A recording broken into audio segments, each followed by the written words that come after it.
Hey, what is going on, guys? My name is ThePromG. Welcome back to a brand new video. What for you guys today is my monthly manga reading log for the month of August. Now, for me personally, August has been an extremely busy and stressful month. I'm sure it has been for a lot of you guys as well, whether you're going back to school or just trying to do as much as you can before summer's over. This month, I basically moved into a new apartment before school started, and of course, classes started last week, so I have a full plate of things to do. But despite all this extra stress and actual responsibilities I didn't have this whole summer up until now, I found a good amount of time to read manga. You know, it's really nice after a long day of doing stuff to just sit down, read a couple of volumes, and just have a good time. I read a pretty good variety of manga series this month. I'm going to talk about all of them today in this video, so hope you guys do enjoy. If you guys do, make sure to leave a like and subscribe for more manga videos just like this. Also, if you're shopping on Rice Stuff, make sure to use my affiliate link, which will be linked down in the description below. You get manga for amazing prices. You also support the channel. And make sure to go down to the comments below and let me know what was your favorite manga read personally for you this month in the month of August. I'm definitely very curious to see what manga you guys have all been reading.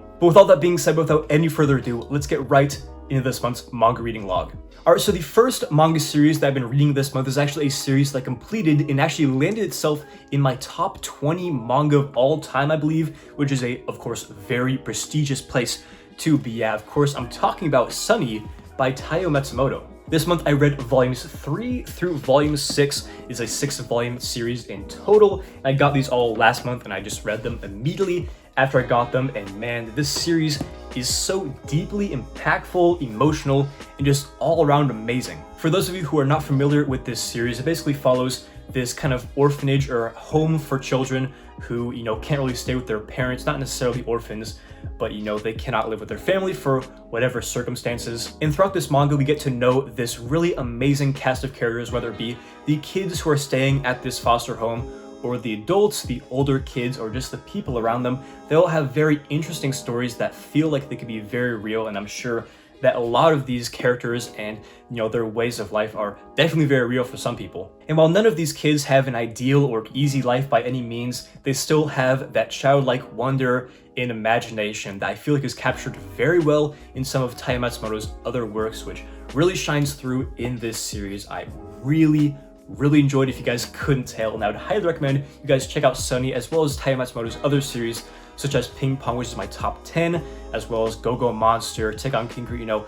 All his series are certified hood classics, and Sunny is definitely no exception. The next volume that I read this month is volume number 12 of Grand Blue Dreaming. I believe volume 13 is out, but volume 12 is the extent of Grand Blue Dreaming that I own currently. And as you can see here on the cover, it says warning 18+, and going into this volume, I thought it was going to be something maybe more relationship focused between our main characters or people in the main cast, but I think that this warning was on here for a much more weird reason. Basically, what takes place in this volume is Iori goes home and he visits his little sister, who I believe is in middle school, and the whole plot of this volume is basically trying to protect her from these German guys who want to dress her up as this kindergartner anime character.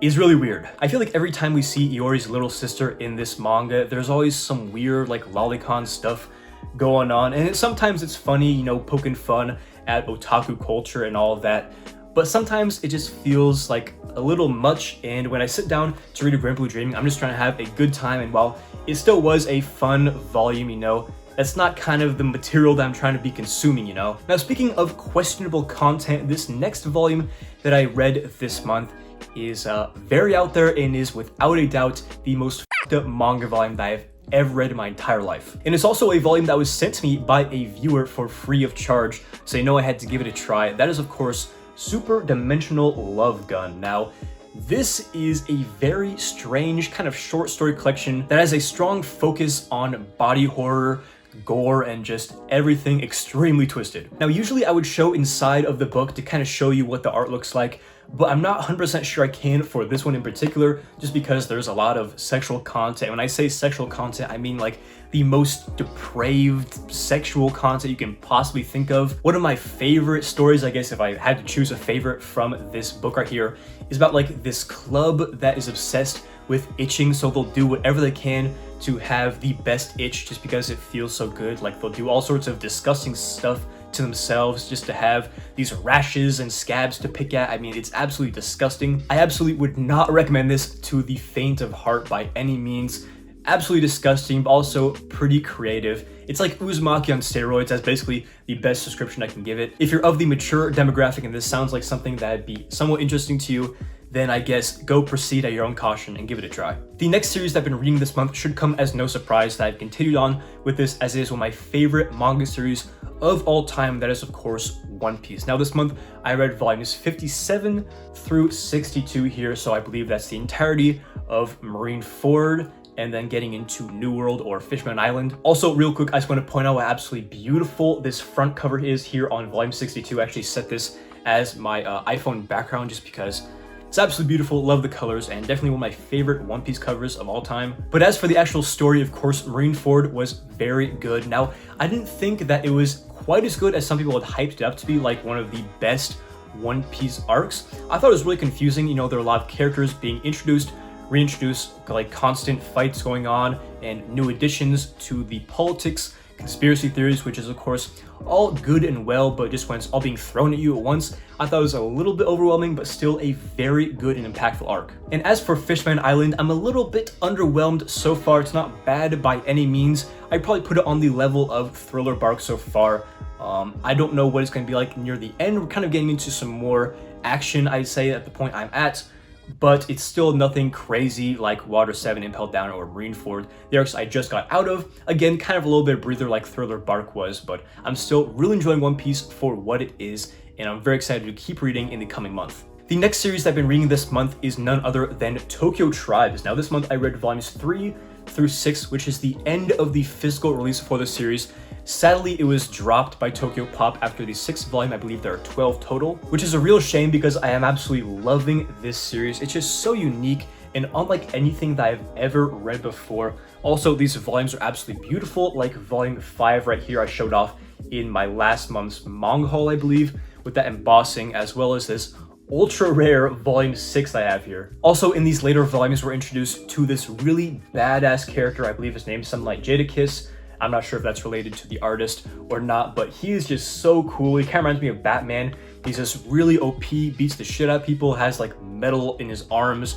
Super cool, and I actually want to buy this really rare figure of him. And it just goes to show how much I'm enjoying this series. So I'm willing to buy an obscure rare figure from the series. I really recommend you guys go check out Tokyo Tribes. I haven't heard anyone ever talk about this series in the manga 2 sphere, or just anybody online really. So definitely go check out Tokyo Tribes. I was actually very happy to see that some people in my comments were noticing that it was really cool I own these volumes physically. So some people have watched or read this series, which is awesome, and more people definitely need to get on this one. And finally, the main manga series I've been reading this month is none other than Hunter x Hunter Bars. But yeah, this month I read basically all of the rest of the Hunter exam that I had left, and then everything through the Chimera Ant arc. And the one thing that I'm really noticing with this manga compared to the anime is the pacing is a lot faster, which I think really boosts the quality of certain arcs that people weren't too fond of in the anime, such as the Hunter exam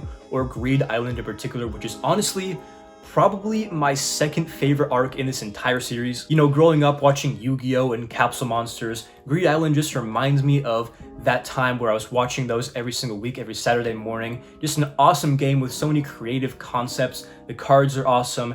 And I just think that the ending of Greed Island, when they're taking the quiz and they're being asked about all these little details about the world and this whole game that they've been playing, is just such a beautiful moment and is highly underrated in Hunter x Hunter. I would say that I enjoyed the anime a little bit more at this point in time, but if you don't want to watch the anime, or you've already watched the anime and you want to read the manga, I would highly recommend you check it out. It's one of the best shonen series that I've ever read, period. Anyways, guys, that's all the manga that I read over the month of August. This might be a little bit of a shorter video just because I haven't had as much time to read manga as when I did in the summer, but I still think I got a great amount of manga reading done, as well as a fantastic variety of series. Hopefully you guys enjoyed hearing me talk about all of them today in this video. And if you did, make sure to leave the video a like and subscribe for more manga videos just like this. So yeah, this has been ThePromG. Hopefully you enjoyed the video, and as always, hope to catch you in the next one.